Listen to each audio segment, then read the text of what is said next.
Hi, I'm Adam with Let Us Try That.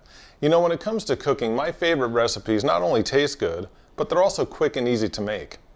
Today we're going to be making bacon-wrapped chicken tenders. They're not only delicious, but they also fall into that quick and easy to make category.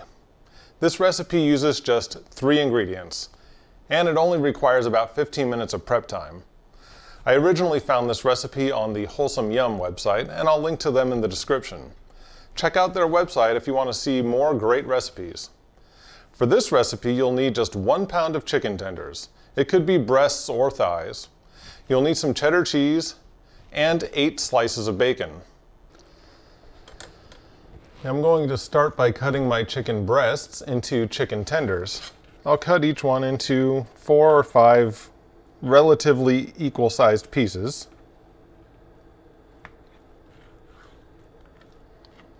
I think each one should be about that size, more or less.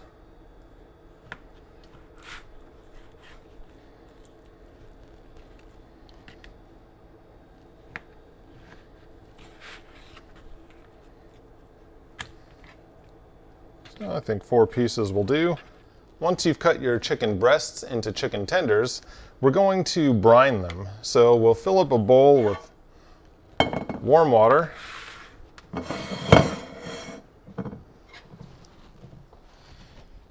And we'll add a couple of tablespoons of salt.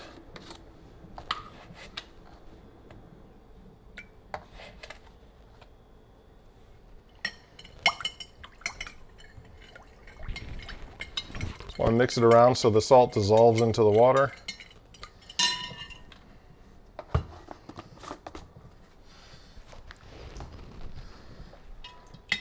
Then we'll put our chicken pieces into the salty water, and we'll let that just soak for at least 10 minutes.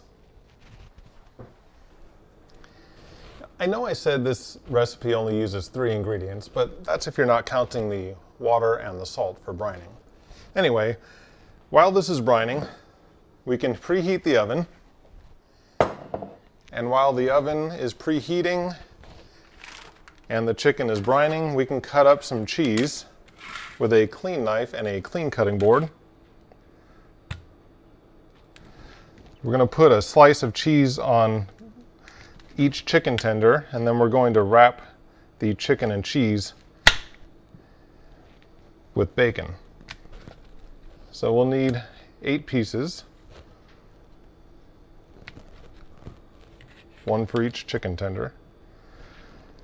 And of course, my chicken tenders are not quite this wide, so I may have to break some off, and I'll cut up extra. I use plenty of cheese anyway. If I don't use it for this recipe, I'll make a quesadilla or something like tomorrow. Right, once the oven is preheated to 425 degrees, we can take the chicken out of the brine and pat it dry with some paper towels.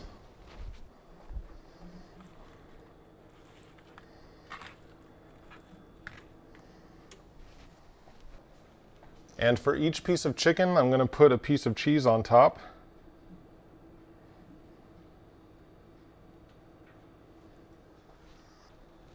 And then wrap a piece of bacon around the chicken and cheese.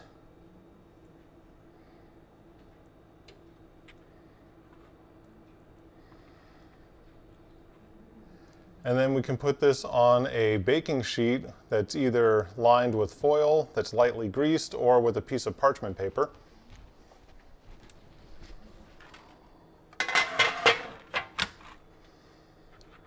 So we'll put it on our baking sheet, cheese side up, and then we'll repeat that process until we're out of chicken tenders.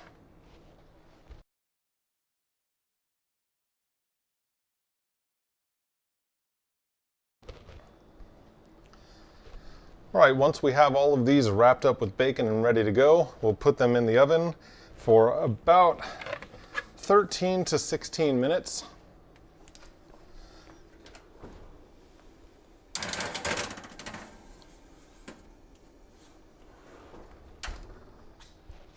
We want to have them in the oven long enough that the chicken cooks all the way through.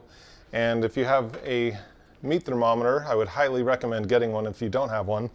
With a meat thermometer, You can check once we get to 13 to 16 minutes, we can check to see that the internal temperature of the chicken is at least 165 degrees because that's the temperature that it needs to reach before it's safe to eat. All right, my timer just went off, so it's time to take these out of the oven and check and see if they're finished.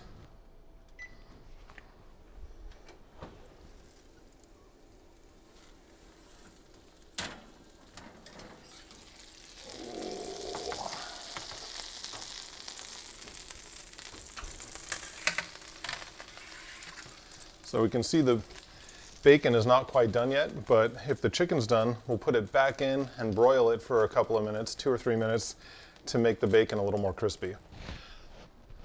So we'll get the meat thermometer,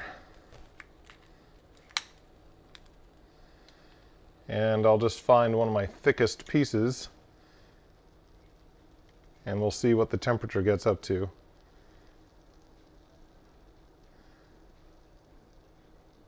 162 and still climbing, 163 and still climbing. So it looks to me like the chicken's done, and if I put it in and broil it for another 2 or 3 minutes, it's definitely going to be done. There it is, it's past 165 now. So the chicken is cooked. We just want to make our bacon crispy, so I'll pop it back in, crank up the heat, broil it for 2 or 3 minutes. I'll keep an eye on it. My parchment paper is supposed to be safe only up to 425 degrees. So I don't want my parchment paper to burst into flames either, but it's not going to go in for long, only a couple, 2 or 3 minutes, so we will keep an eye on it.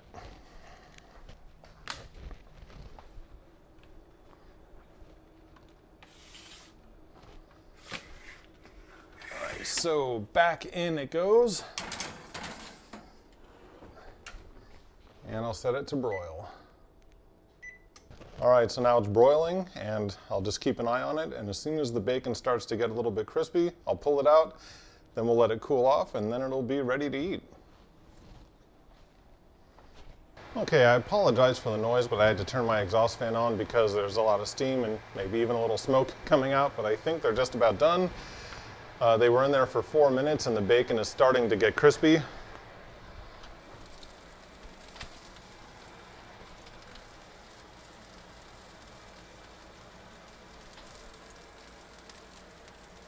And I'm gonna let them just cool off in the oven for a bit because there's a lot of oil dripping off. I used a baking sheet that's flat, and of course with bacon and cheese there's gonna be oil, so it would be a good idea to use a baking sheet that has a little bit of a lip to it so you're not dripping oil inside your oven.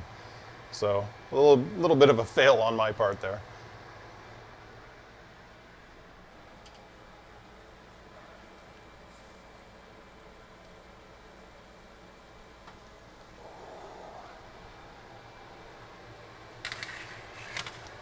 So you can see we're getting some bacon grease and some oil from the cheese.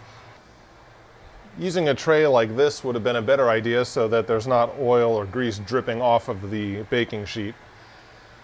But we can let these cool, and then they will be ready to eat. I also like to make some of these ahead of time and keep them in the refrigerator. You can eat them cold, or you can pop them in the microwave to warm them up. But it is nice to have something in the fridge that's ready to go when you're hungry. And if you want to make a complete meal out of this, you could easily heat up some vegetables to go along with it. And there you have it, a delicious meal that was quick and easy to prepare.